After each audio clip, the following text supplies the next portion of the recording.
Toughest exam है India का, UPSC, उसकी 2.5 लाख की फीस को हम 7,500 में कर दिए। और सेम बहुत बढ़िया, वेरी गुड। और इंडिया के सबसे बेस्ट टीचर के साथ जो भी हैं वो अपने सब्जेक्ट में उससे बेस्ट इंडिया में कोई नहीं। और इतना के बावजूद ऐसे हम लोग को लगता होगा 7,500 बहुत कम है। एक लड़की ने कहा कि सर शाम वाले बैच को ना मॉर्निंग में कर दीजिए। हम कहे बाबू तो इतना सबके इंडिविजुअल से तो बैच ट्रांसफर नहीं, क्या प्रॉब्लम है? उसने कहा ना शाम में हमको दूसरे के यहाँ बर्तन मांजने जाना होता है। तो हम लोग को लगता है कि जितना ये तकलीफ इससे कई गुना ज्यादा है। और कई बार तो ऐसा लगता है कि वो भी ना ले। एक लड़का बेचारा नदी से बालू निकालता था और वो बालू को भरता था, फिर नाव बालू को किनारे लेके बेचती थी और वो बालू भरता था, उससे मेरी फीस ले आया। हमारा हाथ कांप गया, हम कैसे फीस ले लेंगे यहाँ पर। बहुत बढ़िया।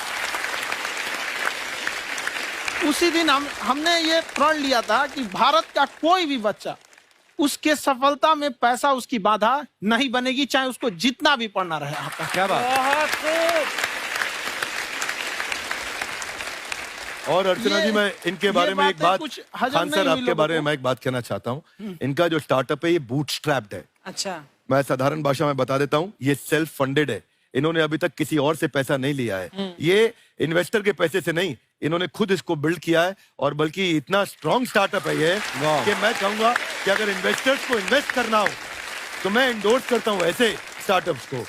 यही सब चीजों को देखते हुए कई लोगों ने धमकी भी दिया था वहां पर। अच्छा। और उसके बाद बम चला दिए और 7-8 बम चला दिए और कुछ ब्लास्ट हुआ। एक बेचारा नया लड़का आया था एडमिशन लेने के लिए, उसकी स्कूटी उड़ा दिया।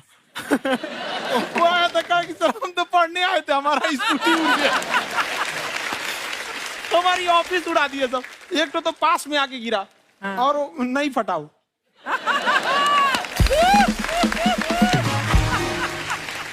बाद में बहुत सारे लोग धमकियां दिए, लेकिन कहते हैं ना सूरज कितना भी तेज चमक ले समंदर नहीं सुखा सकता। वाह वाह वाह, क्या बात है।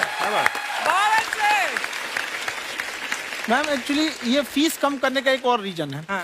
2.5 लाख 3 लाख की जो फीस में सब लोग पढ़ाई अफोर्ड नहीं कर पाते।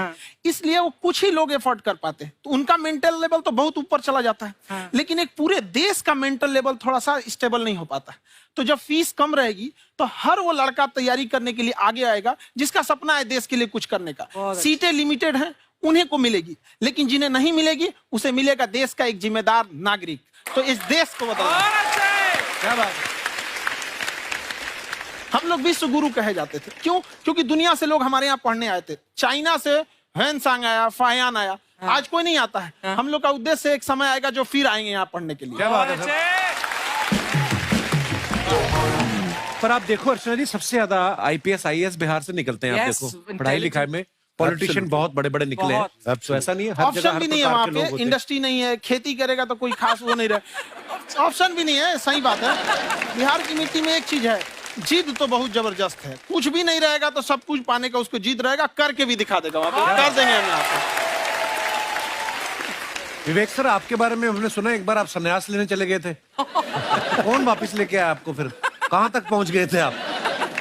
नहीं, मैं एमबीए की पढ़ाई के बाद मैं ये सोचा था कि अपना जीवन भगवान की सेवा में समर्पित कर दूं। अच्छा जी। बहुत साल मैं वृंदावन में रहा था और गुरुकुल में रहा था।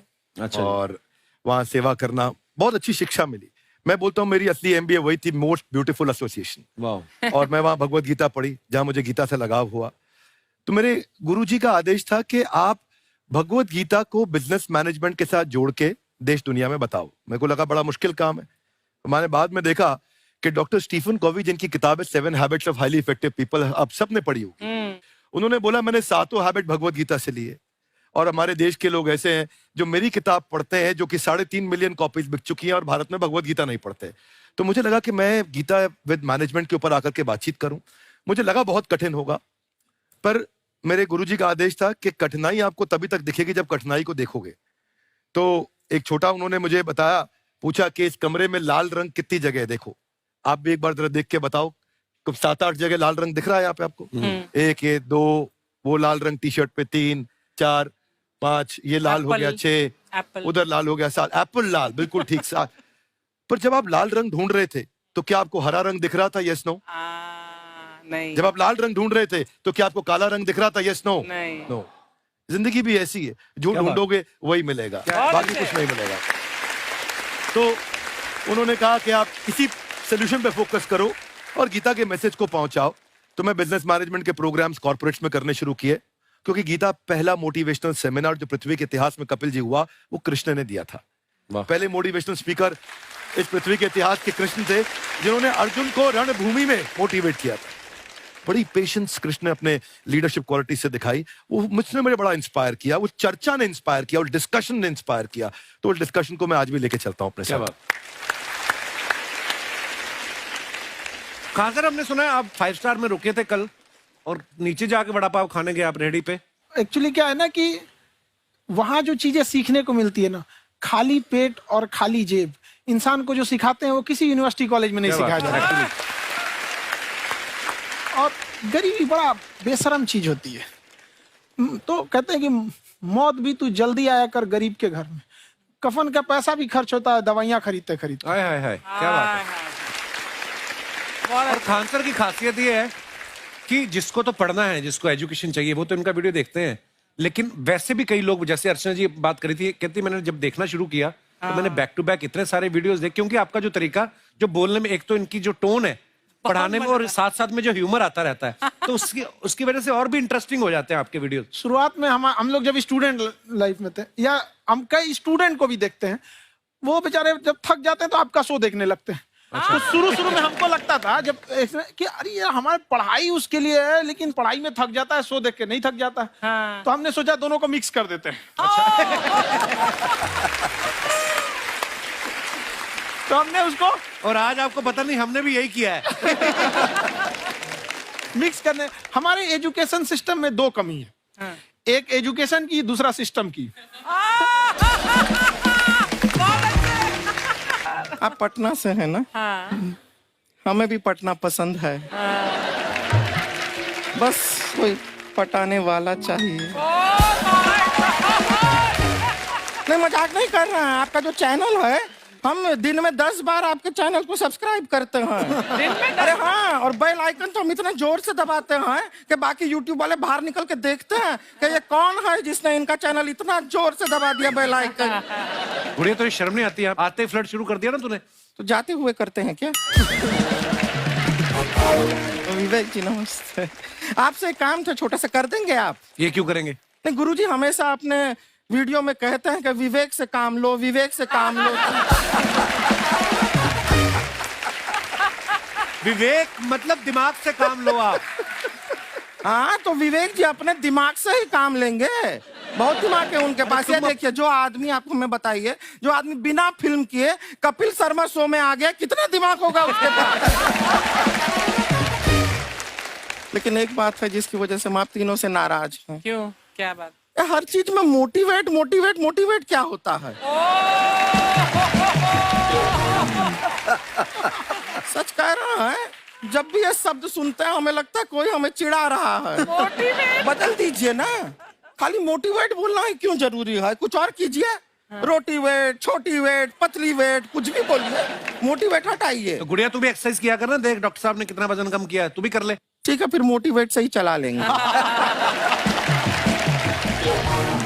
लेकिन मोटिवेशन कोई बुरा बात नहीं है। हमारे दादाजी भी वैसे बहुत मोटिवेट करते थे। हाँ, एक बार तो तालाब में डूब रहे थे हमारे दादाजी। हाँ। हमारे पास रस्सी भी था, ट्यूब भी था, फिर भी हम अपने दादाजी को बचा नहीं पाए। क्यों? क्योंकि हमने उनकी ओर तिनका फेंका ना, वही कहते थे डूबते को तिनका का सहारा काफी। नहीं लगा सहारा, दादाजी बुड़बुड़ बुड़बुड़ बुड़बुड़। गुड़िया, तू क्या करने आई इधर? अरे हाँ, हम क्या करने आए हैं एक पूछना था सर। खान सर, ये जो हमारा एक चाचा का लड़का है, उसको क्या है, थोड़ा पढ़ाई में प्रॉब्लम हो रहा है। तो 12वीं का पढ़ाई आप उसको अच्छी तरह करवा के 12वीं पास करवा देंगे आप? करवा देंगे, वेरी गुड, बात कर लेते हैं। हाँ, राम सरोवर, देखो हमारा बात हो गया है। ये 10वीं जो तुमसे नहीं दिया जा रहा है वो नहीं देना है।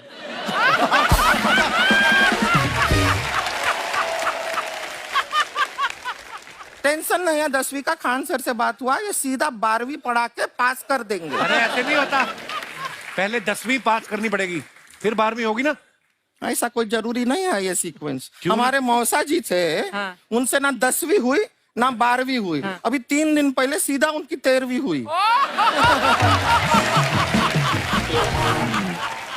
एक्चुअली क्या है, पढ़ाई लिखाई का हमको बहुत ज्यादा नॉलेज है नहीं।